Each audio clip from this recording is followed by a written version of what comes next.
आहार, औषध, अभय एवं ज्ञान।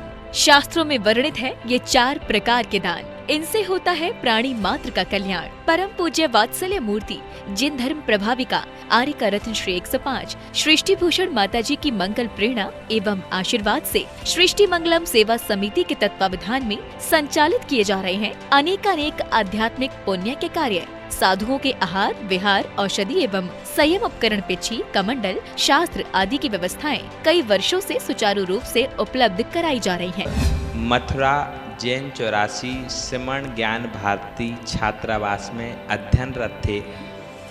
सूचना मिली दिल्ली से कोई सृष्टि भूषण माता जी मथुरा 84 आ रही हैं। टीम में सबसे पहले सूचना आई आपको बिहार कराने जाना है। हम 2 बच्चे माता जी का बिहार कराने गए। बीच में वृंदावन मिला तो माता जी ने कहा अपन को यहाँ पर प्रेम मंदिर देखने जाना है। मुझे लगता है वो माता जी के साथ प्रेम मंदिर देखने गए और कब मुझे संयम से प्रेम हो गया मुझे ही नहीं पता चला। इतने दिन से था कि माता जी को साक्षात सुने और आज वो सुनने का सौभाग्य हमको प्राप्त। माता जी बोल रही थी हम तो बकवास करते हैं।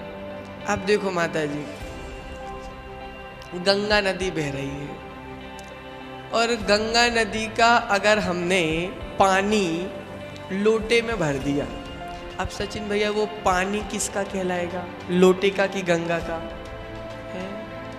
गंगा का कहलाएगा। गंगा नदी के पानी को अगर हमने लोटे में भी भर दिया, ग्लास में भी भर दिया, तो वह पानी लोटे का नहीं हुआ, वो पानी ग्लास का नहीं हुआ, वो पानी तो गंगा नदी का ही रहेगा। इसलिए माता जी कोई मुनिराज प्रवचन करे या कोई माता जी प्रवचन करे, वो माता जी और मुनिराज के प्रवचन नहीं होते, वो तो तीर्थंकर भगवान के ही प्रवचन है। इसलिए जब माता जी को जब यहाँ का साक्षात देखा और यहाँ का दर्शन करके अपने आप में इतनी हृदय में खुशी हुई कि मैं आप जो थकान हो रही थी वो थकान दूर हो गई है। क्योंकि कहते हैं कि पत्थर हो चाहे ककरीले हो, जहाँ देव शास्त्र की भगवान के चरण मिल जाते हैं अपने यहाँ थकान दूर हो जाते हैं। कि सृष्टि भूषण माता जी का यहाँ आहारचर्या चलती है। शुद्ध भोजन करना था, मैं एक बार गया और वहाँ बड़ी अच्छे तरह से उन्होंने हमें आहार भोजन करवाया। तो इस प्रकार से ऐसा जो आपका कार्यक्रम चल रहा है पूरे देश में वो एक अनूठा है और आपके जितने भी कार्य हैं बहुत अच्छे सुचारू रूप से चल रहे हैं। इसी भावना के साथ और आगे भी इसी तरह चलते रहें, भगवान से मेरी यही प्रार्थना है। साथ ही सामाजिक सेवा के कार्य जैसे बच्चों की शिक्षा, गरीब परिवारों को आर्थिक सहयोग, रोगियों का उपचार एवं वृद्ध असहाय लोगों को आश्रय दिया जाता है। गौ संरक्षण एवं संवर्धन हेतु भी गौशालाओं के निर्माण एवं विभिन्न स्थानों पर संचालित गौशालाओं को आर्थिक मदद पहुंचाना, चारा आदि की व्यवस्था प्रदान कराना, दुर्घटनाग्रस्त गौवंश का उपचार कराना आदि कार्य भी किए जाते हैं। तो फिर देर न करें, आज ही इन महापुण्य के कार्यों से जुड़कर पुण्य लाभ कमाएं। 1 लाख से अधिक राशि प्रदान कर आप समिति में संरक्षक आदि पद प्राप्त कर सकते हैं। साथ ही अन्य छोटी राशि दान करके भी पुण्यार्जन कर सकते हैं। आप अपनी दान राशि दिए गए निम्नलिखित बैंक खाता में जमा करवा सकते हैं। बैंक विवरण: खाता नाम Srishti Mangalam Seva Samiti, bank Punjab national bank, account number 021-2001-177-277, IFSC code PONB 0021200, खाता नाम Srishti Mangalam Seva Samiti, bank of Baroda, branch Shri Mahavir ji, account number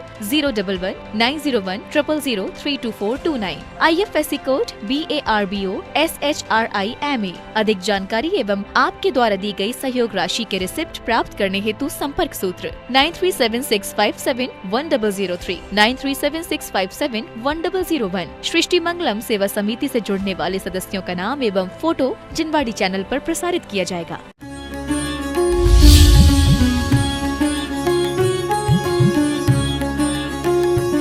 गेही बेग्रह में न रहे जो जलते भिन्न कमल है, नगर नारी को प्यारे यथा कादे में है ममल है। हर आदमी सोचता है कि गृहस्थी ने ग्रस्त रखा है। सच पूछो तो गृहस्थी गृहस्थी बुरी नहीं है, ग्रस्तपना बुरा है। क्योंकि गृहस्थी को संसार से क्या छोड़ोगे, संसार से भाग जाओगे तो भी संसार से कोई नहीं भाग सकता है। सिर्फ अंतर इतना पड़ सकता है कि तुम बाहरी क्रियाओं से भागोगे। अंतरंग में कहा है आचार्यों ने कि द्रव्य कर्म, भाव कर्म, नौ कर्म। जो हम करते हैं वो हमारे भाव कर्म है।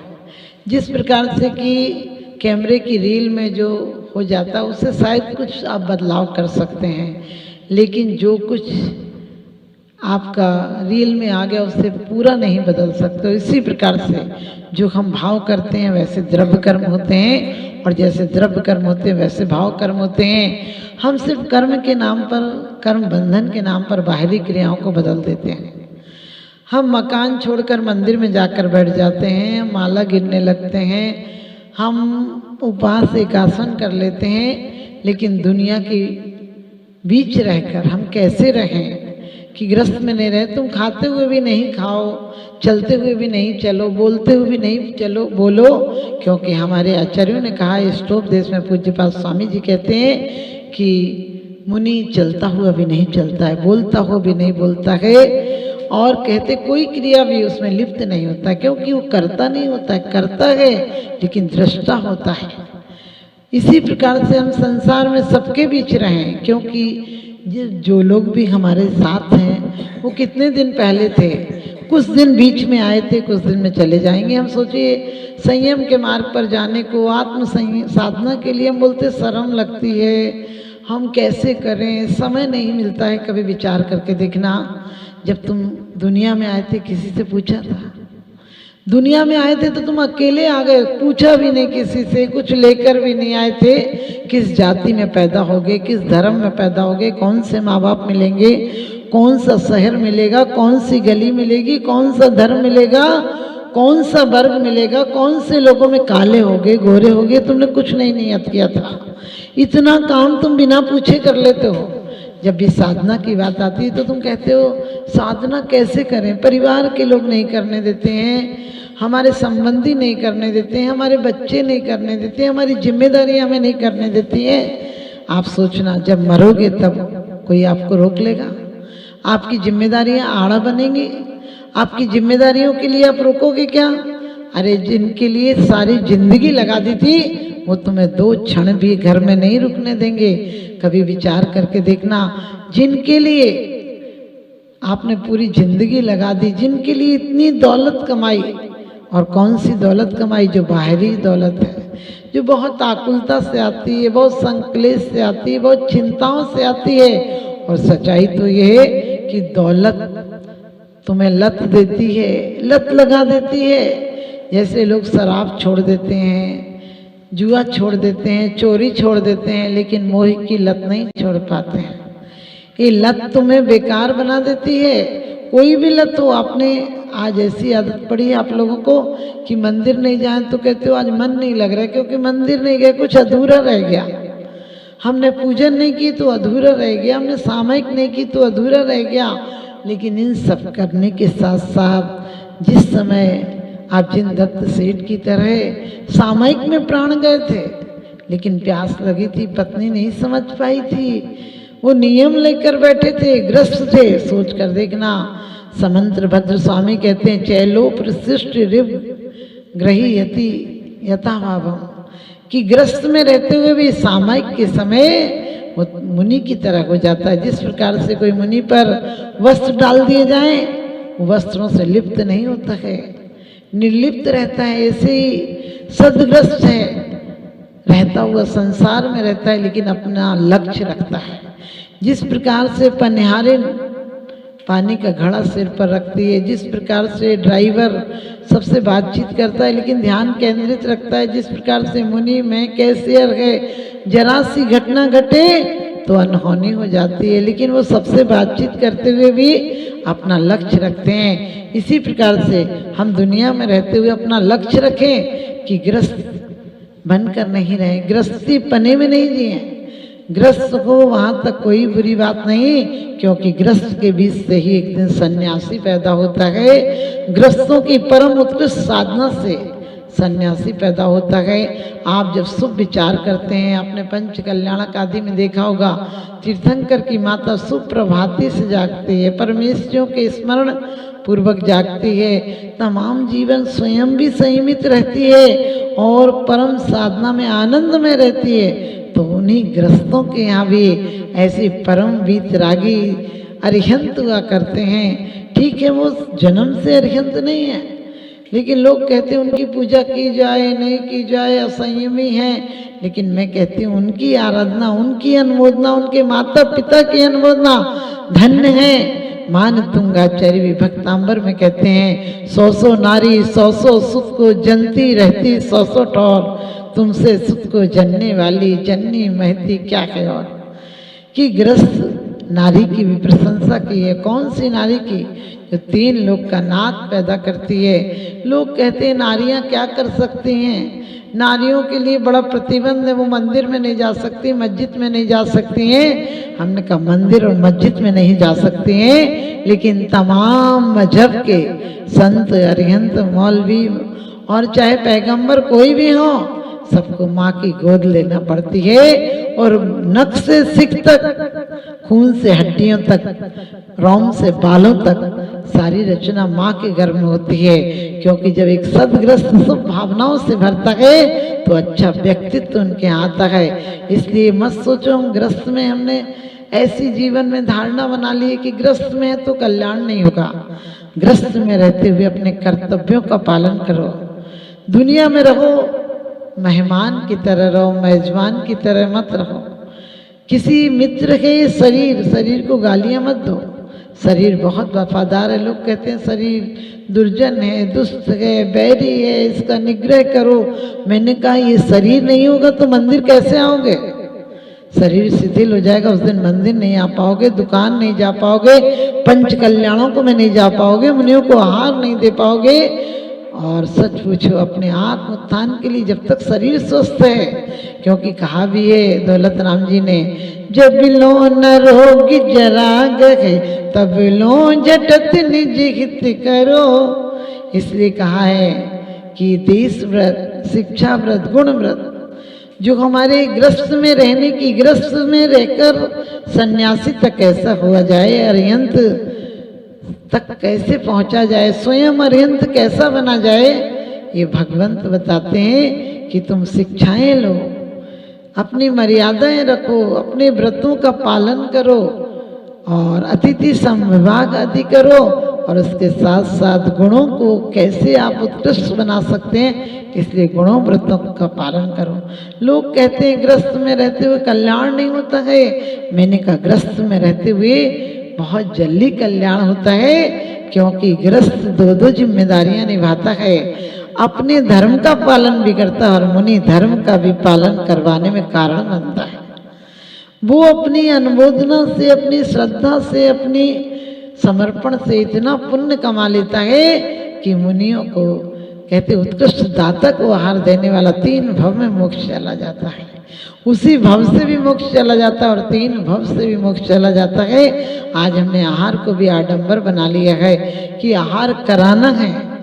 अरे उस उत्कृष्ट भावना से दो कि धन्य है वो मुनि जो सिद्ध शिला के लिए जा रहे हैं और हमारा एक ग्रास भी उनके पात्र में जाएगा, उनके कर पात्र में जाएगा तो हमारे लिए सांसारिक कर्जा चुक जाएगा। क्योंकि समंत्र भद्र स्वामी कहते हैं ग्रस्त में रहते हुए ग्रस्त के पाप ऐसे पूर्ण नहीं होते हैं। ग्रस्त के पापों का कहते हैं समापन ऐसे नहीं होता है, लेकिन ग्रस्त में रहते हुए यदि मुनियों को आहार देते हैं तो कहते हैं जिस प्रकार से खून का धब्बा खून से नहीं धुलता है, खून का धब्बा पानी से धुलता है, उसी प्रकार से ग्रस्त में रहते हुए जब देव पूजा, गुरु उपासना, स्वाध्याय, संयम, तप, दान आदि ग्रस्तों के कर्तव्य करता है। दान ये सोचकर नहीं देता है कि यहाँ दूंगा तो वहां मिलेगा।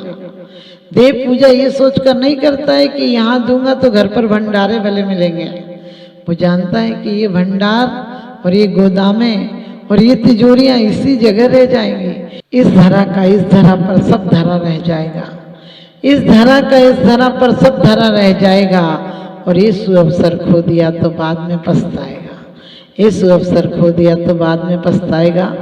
एक आदमी बहुत परेशान था, उसके ऑफिस में नौकर काम नहीं करते थे, सब मक्कारी देते थे। उसने किसी संत से पूछा कि हम क्या करें। उसने कहा एक तख्ती लटका दो और लिख दो कि काल करे सो आज कर, आज करे सो अब, पल में परलय होएगी बहुर करेगो कब। उसने बहुत सारी तख्तियां बनाई और पूरे ऑफिस में लटका दी। लेकिन जब वो 8 दिन बाद मिला उस ज्ञानी व्यक्ति से तो उसकी हालत बड़ी नाजुक थी। सिर पे पट्टियां पड़ी थी, पैर में पलस्तर बंधा हुआ था, बहुत बुरी हालत हो गई थी। उसने कहा कि क्या हुआ तुम्हें, तुम तो ठीक ठाक थे। कहने लगे आपकी जो आपने लाइनें दी थी उसी का असर है। मैंने जाकर लाइनें लगा दी कि काल करे सो आज कर, आज करे सो अब, पर में परलय होएगी बहुर करेगा कब। तो हमारे नौकरों ने, हमारे मैनेजर ने हमें बहुत पीटा और एक नौकर तो मेरी लड़की को लेकर चला गया और मेरा पैसा ले गए लोग। मेरे यहाँ का फर्नीचर तक उतार के ले गए। उनने कहा कि क्यों ली गई, ये तो अच्छी बात थी कि काम करना चाहिए। तो वो कहने लगा कि जो हमें पीट के गया वो सोच रहा था कि हम बहुत दिनों से इसको पीटने का सोच रहे थे, लेकिन ये तख्ती देखी तो सोचा आज ही निपटा दूं। और जो ले गया था उसने कहा कि हम लड़की से प्यार करते थे, हमने सोचा आज ही ले चलो। आप समझ गए, दुनिया उल्टे अर्थ बहुत जल्दी लेती है। गाली बकना हो तो आज बक लोगे, झूठ बोलना आज बोलोगे, चोरी करना आज करोगे, क्रोध करना आज करोगे, लेकिन हर कर्म को, हर अच्छे शुभ कर्मों को तुम कल पर टालते हो। तुम ही अलार्म भरते हो रात को कि सुबह उठकर जाप करेंगे, ध्यान करेंगे, सामायिक करेंगे और सुबह अपने हाथ से उस अलार्म को बंद कर देते हो। सोचो, संसार के लिए सोचते हो कि कल करेंगे और अपने उत्थान की हर बात को सोचते हो कल पर डाल देते हो। कल पर टालो, लेकिन कल कभी नहीं आता है। कल जब भी आता है आज होकर आता है, आज होता और अभी होता है। इसलिए कहा है कि जब लो न रोग जरा गहे तब लो झटत निज हित करो। जब तक तुम्हारे शरीर में रोग नहीं आ जाए। आप कोमा में पड़े होंगे, लेकिन आप सोचते हैं कोमा वाले व्यक्ति को क्या पता चलता, उसी के पास लोग खड़े होकर ये भी बात करते हैं कि कब जाएंगे, कितना टाइम और लगेगा। सोचिए, हमारे यहाँ कहा अंतस की चेतना जागृत रहती है, बाहर के शरीर का मोमेंट भले नहीं हो। इसलिए ध्यान रखना, हम अपने जीवन में, अपनी जागृति में, अपनी जब तक हमारी बाह्य चेतना भी न खो जाए तब तक सजग रहें। एक क्षण के लिए भी पापों का आश्रम नहीं होने दें। और संसार में रहना कोई बुरी बात नहीं है, सिर्फ ज्ञाता दृष्टा होकर रहो।